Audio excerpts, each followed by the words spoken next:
सभी को नमस्ते। मैं शिव शक्ति कुमार और हमारे यूट्यूब चैनल यात्रा इस पर आप सभी का स्वागत है। तो हमारा जो अभी पर्यावरण पारिस्थितिकी तंत्र को लेकर के जो हम वीडियो बना रहे हैं यूपीएससी के लिए, उसमें अभी हम एनजीटी के बारे में पढ़ेंगे। ठीक है, नेशनल ग्रीन ट्रिब्यूनल्स के बारे में हम पढ़ेंगे, राष्ट्रीय हरित अधिकरण के बारे में हम अध्ययन करेंगे। आप देखेंगे कि जो यूपीएससी का पेपर है, चाहे पीवाईक्यू अगर आप देखेंगे तो पूर्व में इस चैप्टर से 3 4 5 बार सवाल आता है, काफ़ी महत्वपूर्ण हो जाता है पर्यावरण पारिस्थितिकी के लिए।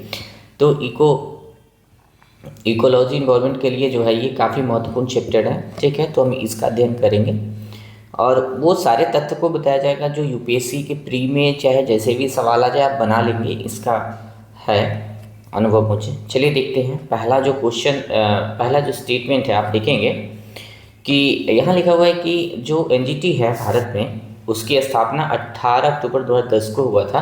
राष्ट्रीय हरित अधिकरण अधिनियम 2010 के तहत हुआ था। ठीक है, अब आपने देखा होगा कि इसके लिए एक शब्द का इस्तेमाल हुआ वैधानिक निकाय। अब यूपीएससी क्या करता है कि लिख देगा कि जो एनजीटी है वह एक संवैधानिक निकाय है। क्या लिख देगा? यूपीएससी का जो स्टेटमेंट आएगा उसमें लिखा जा सकता है कि वो एक संवैधानिक निकाय है, तो ये गलत हो जाएगा। ठीक है, वो संवैधानिक निकाय नहीं, ना ही किसी कार्यकारी आदेश से बनाया गया, तो ये भी लिख सकता है कि वह कार्यकारी आदेश से बनाया गया है, तो ये भी गलत हो जाएगा। आप इसको याद रखेंगे, एक संवैधानिक निकाय है। और जो सामूहिक निकाय है इसको वैधानिक निकाय भी बोलते हैं। ठीक है, स्टैट्यूटरी बॉडी बोलते हैं। तो आप इसको याद रखेंगे कि जो हमारा एनजीटी है वो क्या है, एक वैधानिक निकाय है। आप इसको याद रखेंगे, या फिर इसको हम हिंदी में कभी कभी सामूहिक निकाय भी लिखते हैं। ठीक है, सामूहिक निकाय लिखते हैं। ठीक है, तो इसको भी आप देखेंगे।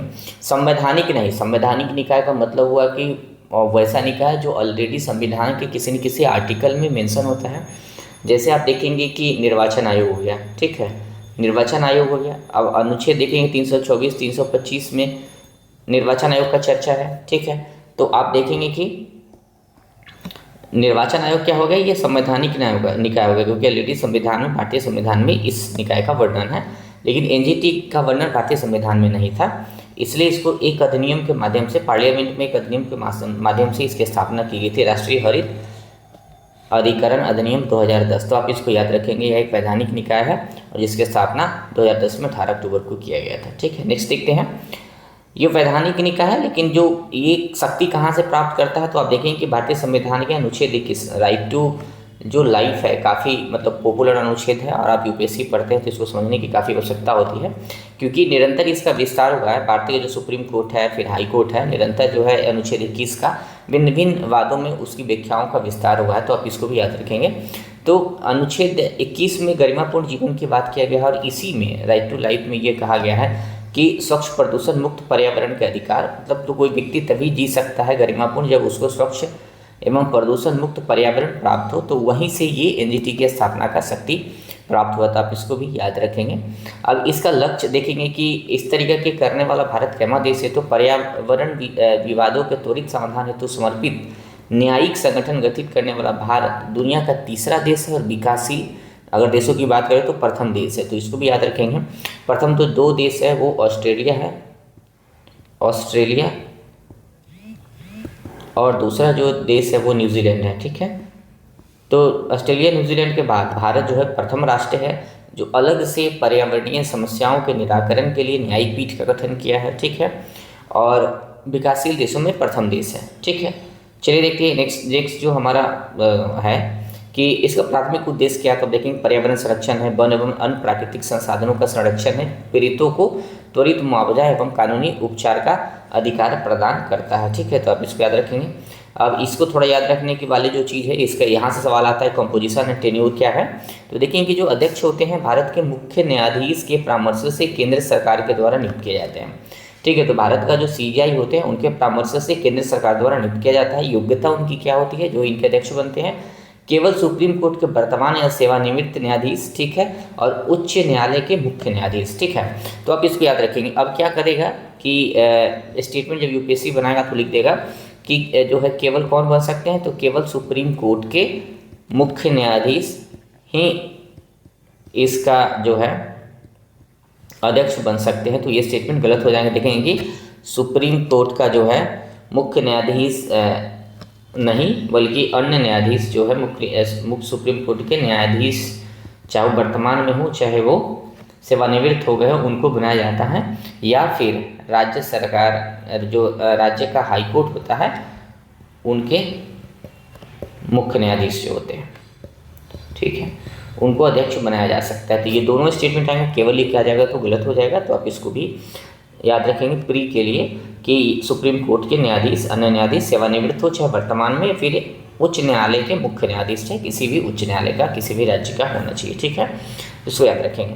नेक्स्ट क्वेश्चन देखते हैं कि जो अधिकरण में पूर्णकालिक न्यायिक जो सदस्य होते हैं उनकी संख्या 10 से 20 होती है, और पूर्णकालिक विशेषज्ञ सदस्य जो होते हैं 10 से 20 होते हैं। तो अब इसको भी याद रखेंगे। इनमें दो प्रकार के सदस्य हैं, एक न्यायिक सदस्य हैं और एक विशेषज्ञ सदस्य जो टेक्निकल एक्सपर्ट होते हैं, भिन्न भिन्न चीज़ों को देखते हैं, जो पर्यावरण से जुड़ा होता है। तो दोनों तरीक़ा के लोग जो है इस अधिकरण में शामिल हैं, तो आप इसको भी याद रखेंगे। और इनको देख लेते हैं कि अध्यक्ष और सभी सदस्यों का कार्यकाल 5 वर्षों का होता है, और वो क्या होता है कि पुनर्नियुक्ति के पात्र नहीं होते हैं, दोबारा उनकी नियुक्ति नहीं की जा सकती है, इसको याद रखेंगे। काफ़ी महत्वपूर्ण स्टेटमेंट है, फैक्ट है, जो आपको सिविल सेवा में प्री में आएगा, तो आप इसको याद रखेंगे, 2-3 बार जरूर इसको देखेंगे। तीसरा चीज़ आप देखेंगे कि जो पीठों का वर्गीकरण है, तो प्रधान पीठ नई दिल्ली में, इसे एक बार सवाल आया था। आप देखेंगे कि अगर उत्तर प्रदेश PCS आप अगर देते हैं तो यूपी PCS में सवाल आया था कि इसका प्रधान पीठ कहाँ है। साथ में 4 क्षेत्रीय पीठ भी, उससे भी सवाल है। एक भोपाल में है, मध्य प्रदेश में, पुणे में है, आप कोलकाता में देखेंगे और चेन्नई में देखेंगे, तो 4 जगह है भारत के। मध्य में भोपाल में है, देखिए पुणे पश्चिम में है, कोलकाता पूर्व में है, और दक्षिण में चेन्नई में इसका खंडपीठ है, क्षेत्रीय पीठ बनाया गया है, ठीक है। देखते हैं यहाँ से सवाल यूपीएससी जो है स्टेटमेंट फॉर्म करती है। आप अगर देखेंगे कि एक है सिविल प्रक्रिया संहिता 2008 का है, उसको मानने के लिए बाध्य नहीं है, हमेशा याद रखेंगे। आप ये यूपीएससी दे देगा कि जो एनजीटी है, सिविल प्रक्रिया संहिता जो है उसको 1908 का है, उसको मानने के लिए बाध्य है, तो वो गलत हो जाएगा। इसको मानने के लिए बाध्य नहीं है, मतलब ये मान भी सकती है, नहीं भी मान सकती है, तो ये बात हमेशा याद रखेंगे, स्टेटमेंट याद रखेंगे। ये प्राकृतिक न्याय पर कार्य करती है, नेचुरल जस्टिस का जो प्रिंसिपल है उस पर कार्य करती है एनजीटी। आप इसको भी याद रखेंगे, प्राकृतिक न्याय का जो सिद्धांत है उस पर कार्य करती है एनजीटी, ठीक है। आप इस 2 स्टेटमेंट को याद रखेंगे। पहला यही कि सिविल प्रक्रिया संहिता 1908 को मानने के लिए बाध्य नहीं है, दूसरा यह कि प्राकृतिक न्याय के सिद्धांत पर कार्य करती है। अब आप लोग क्या करेंगे कि जब यूपीएससी का प्रिपरेशन करते हैं तो थोड़ा मेहनत करेंगे। आप प्राकृतिक न्याय सिद्धांत, प्रिंसिपल ऑफ नेचुरल जस्टिस लिखेंगे, गूगल पे उसके बारे में आ जाएगा कि उसमें क्या होता है। तो 2-3 चीज़ों पर आधारित होता है, उसको देख लेंगे, ठीक है, जो आपको मुख्य परीक्षा में या फिर जो इथिक्स का पेपर होता है उसमें काम आएगा। ये अनिवार्य रूप से 3 प्रकार का जो है 3 सिद्धांत को फॉलो करती है। आप देखेंगे कि सतत विकास के सिद्धांत को, सस्टेनेबल डेवलपमेंट के सिद्धांत को देखती है। एहतियाती सिद्धांत है, जिसमें गंभीर क्षति की आशंका पर वैज्ञानिक अनिश्चितता के बावजूद सुरक्षात्मक उपाय किया जाता है। तीसरा देखेंगे कि प्रदूषक भुगतान सिद्धांत है, कि प्रदूषण फैलाने वालों पर पर्यावरण की बहाली और पीड़ितों के मुआवजे का आर्थिक भार होगा। जिस फैक्ट्री के कारण या जिसके कारण पोल्यूशन फैलेगा उसी पर यह सारा भार को लादने का प्रयास किया गया है, ठीक है, उसकी जिम्मेवारी तय की गई है। तो चलिए देखते हैं। अब जो नेक्स्ट है कि निपटान की समय सीमा। आप देखें कि आवेदन दाखिल होने के 6 महीना के भीतर इसका निपटान हो जाना चाहिए, क्योंकि अलग से कोर्ट बनाया भी इसलिए गया है ताकि जो हमारा यहाँ सामान्य जो न्यायपालिका है उसका भार कम किया जा सके और अलग से त्वरित न्याय प्राप्त हो सके, इसके लिए बनाया गया। तो 6 महीने इसका लिमिट रखा गया है। सर्वोच्च न्यायालय अपील है, जैसे एनजीटी के आदेश के खिलाफ 90 दिन के भीतर सीधे सर्वोच्च न्यायालय में, सुप्रीम कोर्ट में अपील दायर की जा सकती है। अब यहाँ देखें कि हाई कोर्ट शब्द का इस्तेमाल नहीं किया है, तो हाई कोर्ट शब्द का इस्तेमाल नहीं किया है, क्या बोला गया है, सीधे आप सुप्रीम कोर्ट जाएंगे। तो यहाँ भी स्टेटमेंट फॉर्म हो सकता है कि एनजीटी की अगर कोई आदेश आता है तो उसके विरुद्ध हम हाई कोर्ट जा सकते हैं, नहीं, सीधे सुप्रीम कोर्ट जाते हैं, ठीक है। तो इसको याद रखेंगे। जो महत्वपूर्ण सवाल है यहीं से आने का है कि यूपीएससी में आप देखें कि विजन आईएएस का अगर आप टेस्ट लगाते होंगे तो ये आता है कि एनजीटी में कौन कौन से पर्यावरणीय कानून शामिल हैं, मतलब किन किन कानून का उल्लंघन होता है, तो हम एनजीटी के पास चले जाएंगे, ठीक है, परिवार को दायर करने के लिए। तो आप देखेंगे कि जो पहला महत्वपूर्ण एक्ट है उसमें है जल प्रदूषण निवारण अधिनियम 1974। जल प्रदूषण निवारण अधिनियम 1974, इसके तहत हम एनजीटी जा सकते हैं। जल प्रदूषण निवारण नियंत्रण उपकर अधिनियम 1977, इसके तहत भी हम एनजीटी जा सकते हैं। वन संरक्षण अधिनियम 1988, इसके तहत भी एनजीटी जा सकते हैं। वायु प्रदूषण निवारण नियंत्रण अधिनियम 1981, इसके तहत भी एनजीटी जा सकते हैं। पर्यावरण संरक्षण अधिनियम 1986, इसके तहत भी एनजीटी जा सकते हैं। लोक दायित्व बीमा अधिनियम 1991, तो इसके तहत भी हम जा सकते हैं। और जैव विविधता अधिनियम 2002, तो ये काफ़ी महत्वपूर्ण एक्ट है, यहीं से यूपीएससी आपसे सवाल करेगा। आप अगर गौर से इसका अध्ययन करेंगे, अगर आप गौर से अध्ययन करेंगे तो देखेंगे कि 2-3 एक्ट जो है इसमें बहुत ही पर्यावरण से जुड़ा हुआ महत्वपूर्ण एक्ट इसमें शामिल नहीं है। पहला एक तो यही है। पहला एक्ट क्या है, आप देखेंगे कि वन्य जीव संरक्षण अधिनियम।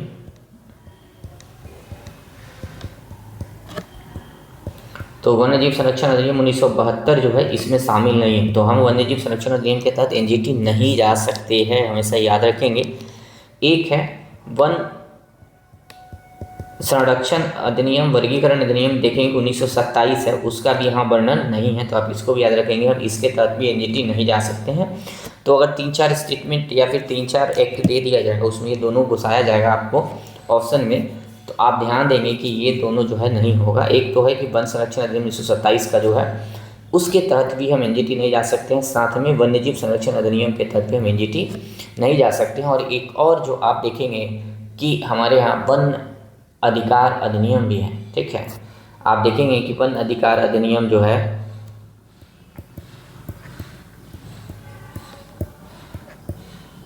वन अधिकार अधिनियम 2006 ये एक्ट भी है, इसके तहत भी हम एनजीटी नहीं जा सकते हैं। तो ये 3 एक्ट है, आप इसको याद रखेंगे। ये यूपीएससी के लिए काफ़ी महत्वपूर्ण फैक्ट है, आप इसको मेमोराइज कर लेंगे, ठीक है। कि ये 3 एक्ट तो निश्चित तौर पे याद रखेंगे। वन्य जीव संरक्षण अधिनियम 1972, वन संरक्षण अधिनियम 1927 और वन अधिकार अधिनियम 2006 का जो है वो उसके तहत हम एनजीटी नहीं जा सकते हैं, इसको याद रखेंगे। चलिए नेक्स्ट देखते हैं। अब ये मुख्य परीक्षा के लिए है, आप इसको देख सकते हैं कि क्या क्या महत्वपूर्ण फैसला आया है। 2 लाइन लिखना होता है। मुख्य परीक्षा में इस तरीके के लैंडमार्क डिसीजन क्या आया, तो दिल्ली के एनसीआर में पुराने वाहनों पर रोक, 10 साल से पुराने डीजल, 15 साल के पुराने वाहन पर प्रतिबंध लगाया गया एनजीटी के द्वारा। मेघालय में रैट होल माइनिंग पर रोक लगाया गया, इस भी याद रखेंगे। गंगा यमुना डूब क्षेत्र मतलब फ्लड पेन्स संरक्षण किया गया था एनजीटी के द्वारा, उस पर भी डिसीजन आया था। अब देखेंगे प्रदूषण भुगतान का प्रभावी क्रियान्वयन पर भी डिसीजन आया था, ठीक है। तो आप इसको याद रखेंगे। चैलेंजेस क्या है, तो आप देखेंगे कि पहला चैलेंज तो यही है कि पद की जो रिक्तियां हैं, यानी कि न्यायिक और तकनीकी विशेषज्ञ सदस्यों के पद समय पर न भरने से कार्य प्रणाली प्रभावित होते हैं, तो ज़्यादातर टाइम जो है खाली रहता है, तो आप इसको भी देखेंगे। स्वतंत्र प्रवर्तन तंत्र का अभाव है, मतलब इनके निर्णयों को लागू करने के लिए हम राज्य सरकार के पुलिस या राज्य प्रदूषण बोर्ड पर आधार निर्भर होते हैं, तो ये भी है कि अलग से इनका डिसीजन को डायरेक्ट इन्फोर्समेंट करने वाला कोई एजेंसी नहीं है। विकास बनाम पर्यावरण पर टकराव, बुनियादी ढांचा परियोजनाओं पर रोक लगाने से अक्सर आर्थिक विकास प्रभावित होता है, जो बहस का केंद्र में रहता है, फिर बहस उत्पन्न करता है। तो ये मुख्य परीक्षा के लिए था। चलिए देखते हैं प्री में कैसा सवाल आया है। अब हम देखेंगे कि यहाँ हमारे समक्ष पीवाईक्यू प्रश्न यूपीएससी में ये सवाल पूछा गया था, ठीक है। आप इसको देखेंगे और आप बनाएंगे। खैर देखिए, हाँ यहाँ लिखा है कि एनजीटी की स्थापना एक अधिनियम द्वारा किया गया, ये तो स्टेटमेंट सही है, लेकिन देखेंगे कि सीपीसीबी सरकार के कार्यपालक आदेश द्वारा गठित किया गया था। चूँकि सेंट्रल पोल्यूशन कंट्रोल बोर्ड को हमने अभी पढ़ाया नहीं है, तो मैं आप लोगों को नेक्स्ट वीडियो में सेंट्रल पोल्यूशन कंट्रोल बोर्ड को ही पढ़ाएंगे। आप देखेंगे कि जो सेंट्रल पोल्यूशन कंट्रोल बोर्ड है, आप इसकी स्थापना जल प्रदूषण निवारण नियंत्रण अधिनियम जो है 1974 उसके तहत स्थापित है। आप याद रखेंगे, चाहे स्टेट का हो चाहे सेंटर का हो, जैसे स्टेट पोल्यूशन कंट्रोल बोर्ड है, सेंट्रल पोल्यूशन कंट्रोल बोर्ड है, सभी के स्थापना इसी के माध्यम से हुआ है। और यूपीएससी में ज़्यादा सवाल इस तरीके का आता है, लीगल स्टेटमेंट ज़्यादा फॉर्म करना यूपीएससी को पसंद है। यूपीएससी देखना चाहता है कि बच्चों को लीगल पता है कि नहीं, कितना लीगल चीज़ों को जानते हैं, उस पर ध्यान देते हैं, तो आप इसको याद रखेंगे। तो जो सेंट्रल पोल्यूशन कंट्रोल बोर्ड है उसको भी कहीं ना कहीं जो है आप देखेंगे कि वो भी एक प्रकार का सांविधिक निकाय हो गया, क्योंकि उसको भी अधिनियम के माध्यम से बनाया गया है, तो ये स्टेटमेंट गलत हो जाएगा। दूसरा देखेंगे कि एनजीटी न्याय उपलब्ध कराता है, उच्चतर अदालतों में मुकदमा को भार कम करने में मदद करता है, ये भी ठीक है। जबकि सेंट्रल पोल्यूशन कंट्रोल बोर्ड झरनों की सफाई को प्रोत्साहित करता है, देश में वायु प्रदूषण गुणवत्ता में सुधार लाने का लक्ष्य भी है, तो ये दोनों मतलब ये स्टेटमेंट सही है। इसका दो जो सब स्टेटमेंट था ये दोनों के दोनों सही है। तो देखें कि केवल 2 सत्य हैं, केवल 2 जो है सत्य हैं।